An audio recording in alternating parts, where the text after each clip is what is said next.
Hello students, how are you? I hope you all are fit and fine at your home. So today I will start chapter 5 and chapter 5 is models. Okay, in chapter 4 I have already explained auxiliary verb and some models. Okay, but in chapter 5 I will explain in detail that what is modal verbs. Okay student, so let's see.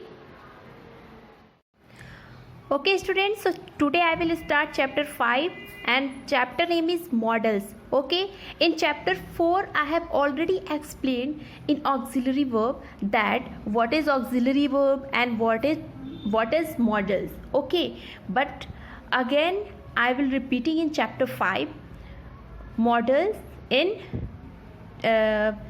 deeply I will describe it. Okay, so let's see student, the words can, could, may, might, will, would, shall, should and must are models. It means modal verb कौन कौन से होते हैं student? Can, could, may, might, will, would, shall, should and must are models. यानी ये जितने भी words हम यूज़ करते हैं सेंटेंसेस में वो क्या होते हैं? वो मॉडल वर्ब होते हैं. Okay, We already know that modals are auxiliary verbs. यानी auxiliary verb या modal verb सेम होते हैं जो कि हम सेंटेंस में और एज अ हेल्पिंग वर्ब हम यूज़ करते हैं. ओके, बट उसमें भी ऑक्सिलरी वर्ब अलग होता है जो मैंने आपको बता दिया है, is, am, are, has, have. और मॉडल्स अलग तरीके से यूज़ करते हैं जिसमें हम सिर्फ उसको यूज़ करते हैं for expressing our all feelings. Okay, they are used before the main verb to express ability, possibility, certainty, suggestion, permission, obligation, etc. Okay, means modals verb हम क्यों यूज़ करते हैं? हम उसको यूज़ करते हैं कैसे? Before the main verb. यानी मेन वर्ब मीन्स वर्ब जो कि सब्जेक्ट के द्वारा होता है वो मेन वर्ब होता है. उसके पहले हम अपने किसी भी चीज़ को एक्सप्रेस करने के लिए या फिर अपनी एबिलिटी को बताने के लिए, पॉसिबिलिटी को बताने के लिए, सर्टेनिटी को बताने के लिए, कोई सजेशन देने के लिए, परमिशन के लिए एंड ऑब्लिगेशन के लिए हम मॉडल वर्ब्स का यूज़ करते हैं सेंटेंस में. Okay, however in many ways they are different from the primary auxiliary form of the verbs be, have and do. Okay, जबकि ये डिफरेंट होता है जो भी हम जो प्राइमरी वर्ब से यूज़ करते हैं उनसे डिफरेंट होता है, क्योंकि जो प्राइमरी वर्ब होता है वो हम एज अ प्राइमरी वर्ब या मेन वर्ब दोनों तरीके से यूज़ करते हैं. ओके, बट ये जो मॉडल्स है वो कैसे यूज़ होता है स्टूडेंट? चलिए देखते हैं. सबसे पहले हम देखेंगे कैन का यूज़ कैसे करते हैं. Can is use to express obligatory. Okay, can is can is use to express ability, और एबिलिटी और पॉसिबिलिटी को हम दिखाने के लिए कैन का यूज़ करते हैं. एग्जाम्पल देख लेते हैं. She can go to the market. यहाँ पे ये क्या दिखा रहा है कि इसकी एबिलिटी को दिखा रहा है कि she can go to the market, वह मार्केट जा सकती है. You can go home now, ये भी क्या दिखा रहा है? एबिलिटी को दिखा रहा है कि आप घर जा सकते हो. ठीक है.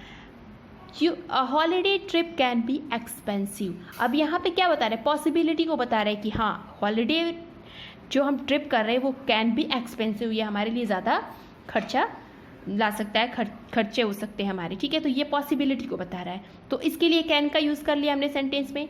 आई होप कि आपको कैन का यूज़ समझ में आ गया होगा. ऐसे हम कुड का यूज़ समझते हैं. ठीक है, could, the form could is used as the past tense. यानी जो कैन को ही हम एज अ पास्ट में कुड कर देते हैं. तो कुड को हम कैसे यूज़ करते हैं? Is use as a past tense और कंडीशन फॉर्म ऑफ कैन. यानी कैन के कंडीशन जो भी कंडीशन फॉर्म होता है उसके अकॉर्डिंग हम उसको चेंज कर लेते हैं. ठीक है. It is also use to express possible circumstances. यानी कुड का भी हम यूज़ कोई भी पॉसिबल सर्कमस्टांसेस को दिखाने के लिए सेंटेंस में यूज़ करते हैं. Example, first, I could lift this box if I tried. यानी यहाँ पे हम पॉसिबिलिटी को दिखाने के लिए क्या कर रहे हैं, पॉसिबल सर्कमस्टांसेस है उसको दिखाने के लिए हम कुड का यूज़ कर रहे हैं। जैसे कि I can lift this box, हम इस बॉक्स को छोड़ सकेंगे, या इफ़ आई ट्राइड यानी अगर हम कोशिश करें, ठीक है। या how could you get this cake, इस केक को हम कैसे पा सकते हैं, अलॉन्ग विद अदर थिंग्स, बिना किसी और चीज़ की। ओके, तो यहाँ तक आपको समझ में आ गया स्टूडेंट। तो चलिए आपके बुक में समझते हैं, वहाँ पे आपको और डिटेल में डीपली समझ में आएगा। So let's see. तो स्टूडेंट आपके बुक में यहाँ पे दिया हुआ है। ओके, यहाँ तक मैंने आपको बता दिया है कि सबसे पहले first of all you should know that what is models. तो मॉडल्स क्या होता है, मॉडल्स जो होता है कभी भी हम अपने सेंटेंस में अपने एबिलिटी को, पॉसिबिलिटी को एक्सप्रेस करने के लिए, सजेशन को, परमिशन को, जो भी चीज़ें हम एक्सप्रेस करते हैं उसके लिए हम मॉडल वर्ब्स का यूज़ करते हैं सेंटेंस में सब्जेक्ट के बाद। Okay, modal verbs can not stand on their own and are always used along with main verbs. यानी मॉडल्स जो होते हैं वो कभी भी अकेले नहीं यूज़ हो सकते, मतलब वो अपने से नहीं यूज़ हो सकते, उसको यूज़ करने के लिए हमेशा मेन वर्ब की मतलब are always used along with main verb, यानी मेन वर्ब से अलग वो यूज़ होते हैं। ठीक है, मेन वर्ब आपको पता ही है। The verb that is used with a modal is always in base of form the bare infinitive verb. Finite और इनफाइनाइट वर्ब्स तो आपने पढ़ा होगा ना स्टूडेंट, कि फाइनाइट वर्ब क्या होता है, इनफाइनाइट वर्ब क्या होता है। ठीक है, तो उसी के बेस पे मॉडल का यूज़ होता है। मोना कैन राइट वेल, यानी मोना क्या कर सकती है, मोना लिख सकती है। यानी जो मॉडल को हम यूज़ करते हैं, मॉडल के पास बाद हमेशा एक मेन वर्ब आता है। ठीक है, बिना मेन वर्ब के हम मॉडल नहीं यूज़ कर सकते हैं। जैसे यहाँ पे कट किया गया है मोना कैन वेल, यानी अब मोना कैन, अब यहाँ पे वर्ब नहीं है कोई भी, यहाँ पे एडजेक्टिव आ गया है। तो हम कभी भी जब मॉडल वर्ब का यानी कैन, कुड, मे, माइट ये सब यूज़ करेंगे तो उसके बाद एक मेन वर्ब आएगा। ओके, प्रीति मस्ट लीव नाउ, प्रीति को यहाँ से चले जाना चाहिए। ठीक है, तो यहाँ पे वर्ब आया ये मॉडल के बाद, जबकि यहाँ पे कट क्यों किया गया, क्योंकि प्रीति मस्ट लिविंग नाउ। अब कभी भी जब हम मेन वर्ब का यूज़ करेंगे, कभी भी जब हम मॉडल के बाद मेन वर्ब का यूज़ करेंगे तो उसका फॉर्म चेंज नहीं होगा। ठीक है, वो अपने फॉर्म में ही होगा। Sahil should apologise for what he has done, यानी साहिल को जो है बहुत शर्मिंदा हुआ जो इसने मतलब जो भी काम कर चुका था, जो किया था।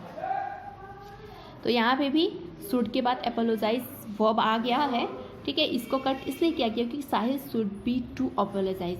अब कभी भी जो है जब भी हम मॉडल वर्ब यूज़ करेंगे तो उसके डायरेक्ट बाद हम मेन वर्ब यूज़ करेंगे, बीच में कोई भी प्रीपोजिशन वगैरह नहीं यूज़ करेंगे। ठीक है, जैसे यहाँ टू प्रीपोजिशन हो गया तो ये चीज़ हम यहाँ पे यूज़ नहीं करेंगे। ठीक है, जबकि यहाँ पे आपका दिया हुआ है कि बेयर इनफाइनाइट फॉर्म, है ना, ये हमेशा इनफाइनाइट फॉर्म में होता है। Unlike the primary auxiliary models do not change according to subject and numbers. जैसे प्राइमरी ऑक्सिलरीज और model do not change according the subject and numbers, कभी भी सब्जेक्ट और नंबर्स के अकॉर्डिंग जो है मॉडल वर्ब्स चेंज नहीं होते हैं। ठीक है, मॉडल जैसे हम ऑक्सिलरी वर्ब यूज़ करते हैं ना, इज, एम, आर, तो इज़ कहाँ यूज़ करते हैं, जहाँ पे वन पर्सन हो, सिंगुलर हो, और आर कहाँ यूज़ करते हैं जहाँ वन से ज़्यादा हो, तो वहाँ पे हम उसके अकॉर्डिंग हमने यूज़ किया। बट यहाँ पे ऐसा कुछ नहीं होता है, मॉडल में ऐसा कुछ नहीं होता। अगर हम कैन लगा रहे हैं तो हम दे के साथ भी कैन लगाएंगे, ही के साथ भी कैन लगाएंगे। समझ में आ रहा है ना स्टूडेंट? तो वही यहाँ पे कह रहा है, this means that we do not add s to model when the subject is in the third person singular। यानी कभी भी हम एस या ई एस नहीं यूज़ करेंगे। जैसे कैन है तो अब हम ये नहीं है कि एस या ई एस यूज़ कर दे, आई एन जी यूज़ कर दे, नो। कभी भी वो जो फॉर्म होगा, मेन वर्ब होगा, वो अपने ही फॉर्म में होगा, मेन फॉर्म में होगा, जो कि मॉडल के साथ हम यूज़ करेंगे। वो सेंटेंस के अकॉर्डिंग चेंज नहीं होता। जबकि ऑक्सिलरी में क्या होता है, ऑक्सिलरी में सेंटेंस में हेल्पिंग वर्ब के अकॉर्डिंग वो मेन वर्ब चेंज हो जाता है। जैसे अगर हम इज़ लगाते हैं तो, या फिर अगर हमने जैसे सेंटेंस बना रहे हैं प्रेजेंट इंडेफिनिट में, वहाँ इज एम आर नहीं है तो वहाँ पे वर्ब में ऐसे आईएस लग जाता है। जैसे पास्ट में डिड लगा दिया तो डिड के बाद फर्स्ट फॉर्म में आ जाता है। ये सारी चीज़ें होती हैं। तो यहाँ पे ऐसा कुछ नहीं होता। यहाँ पे मॉडल में ओनली हम मॉडल वर्ब्स यूज़ करते हैं और उसके बाद से वर्ब यूज़ करते हैं। वहाँ पे वर्ब में कोई चेंजेस नहीं होते हैं। ठीक है student. Modal verbs do not change with the change in tense, यानी मॉडल वर्ब्स कभी भी चेंज नहीं होता है according to tense. This means that modal verbs do not have ED forms, यानी मॉडल में कोई ईडी फॉर्म भी नहीं होता है। Some modals do have past tense form, however this forms their own independent usages, यानी कुछ मॉडल्स ऐसे होते हैं जैसे कैन का कुड हो जाता है, मे का माइट हो जाता है, तो वो जो है पास्ट टेंस में यूज़ होते हैं। ठीक है, जो अपने फॉर्म को ही चेंज करते हैं, मेन वर्ब को चेंज नहीं करते हैं। जैसे कैन का कुड हो जाता है, विल का वुड हो जाता है, मे का माइट हो गया, सेल का सुड हो गया, यानी ये अपने फॉर्म को, मॉडल जो होते हैं वो अपने को चेंज कर देते हैं, मेन वर्ब को चेंज नहीं होने देते हैं। ठीक है, जैसे I can swim, I could swim, यानी देखो मेन वर्ब तो वही है, बस ये इसने क्या किया, मॉडल ने अपने को चेंज कर दिया, यानी अपने को पास्ट में चेंज कर दिया एज अ चाइल्ड। यानी अगर हम वही पॉसिबिलिटी की चीज़ें अगर हम पास्ट में बोल रहे हैं तो वहाँ हमने कुड लगा दिया। अगर कैन, ये ऐसे नॉर्मल सेंटेंस बोल रहे हैं तो हमने कैन लगा दिया। ओके। और कई बार ऐसा होता है, जैसे नरेशन आपने पढ़ा होगा, अगर नहीं पढ़ा होगा तो आगे चैप्टर में पढ़ाऊंगी मैं। नरेशन में भी कई बार ऐसा होता है कैन का कुड हो जाता है, मे का माइट हो जाता है। तो नरेशन जब इनडायरेक्ट स्पीच में बनाते हैं तो वहाँ पे भी वो चेंज हो जाता है मॉडल वर्ब जो होता है। Model do not have non finite verbs, यानी मॉडल में कोई नॉन फाइनाइट वर्ब्स नहीं होता है। जैसे आई कैन, अब आई कैनिंग नहीं हो सकता है। ठीक है, आई कैनिंग नहीं होता है, ओनली आई कैन हो सकता है। I can saying I must pay my taxes, या फिर आई टू मस्ट नहीं हो सकता, यानी नॉन फाइनाइट, यानी जो फाइनाइट होता है उसमें टू वगैरह का जो यूज़ करते हैं वो हमेशा ये मेन वर्ब के पहले ये सब चीज़ें नहीं आएगी। ठीक है, फाइनाइट और नॉन फाइनाइट स्टूडेंट अगर आप कहेंगे तो मैं अलग से आपको समझा दूंगी। ठीक है, अलग वीडियो बना के आपको भेज दूंगी। टू और more modals can not be strung together, two और मोर यानी एक साथ दो मॉडल वर्ब्स यूज़ नहीं हो सकते हैं। जैसे यहाँ पे कैन है और विल है, तो कैन और विल एक साथ एक सेंटेंस में यूज़ नहीं हो सकते हैं। ठीक है स्टूडेंट, जैसे यहाँ पे एग्जांपल दिया हुआ है, I might go to Goa next week, मुझे गोवा जाना चाहिए नेक्स्ट वीक। ठीक है, मैं गोवा जा सकता हूँ। या यहाँ पे जैसे कट किया गया, I might will go to Goa, यानी आई माइट और विल ये दोनों मॉडल है और दोनों एक साथ यूज़ किया गया, इसलिए गलत है। This is right, this is wrong and this is right. Okay, we could take the evening bus, यहाँ पे दिया हुआ है ना, we could may take the evening, तो यहाँ may क्या है, may और could दोनों मॉडल है, तो that's why this is wrong and this is right because here is one model verb. Okay, एक बार में एक सेंटेंस में एक ही मॉडल वर्ब लगता है, दो मॉडल वर्ब्स हम यूज़ नहीं कर सकते हैं। जैसे कि वर्ब तो हम दो यूज़ करते हैं, एक सेंटेंस में दो मेन वर्ब तो यूज़ हो सकता है, दो main verb, three main verb, जितने भी करिए अकॉर्डिंग टू सेंटेंस हम यूज़ कर सकते हैं मेन वर्ब, बट जो मॉडल वर्ब होता है वो एक बार में हम दो यूज़ नहीं करते हैं एक सेंटेंस में। और ऑक्सिलरी में भी सेम होता है, वहाँ पे भी हम नहीं यूज़ करते हैं। ओके, तो स्टूडेंट इतना आपको समझ में आ गया होगा। सो इसके बेस पे you have to do this exercise with yourself, खुद से आपको ये एक्सरसाइज करके सेंड करना है, ताकि मैं देखूंगी कि आपको कितना समझ में आया है। ओके स्टूडेंट, सो मिलते हैं इस वीडियो के पार्ट 2 में। इस वीडियो का पार्ट 2 में बनाऊंगी, जो और भी डिटेल में समझाने के लिए है। उस नेक्स्ट वीडियो में मिलते हैं स्टूडेंट। सो आज के लिए हैव ए नाइस डे।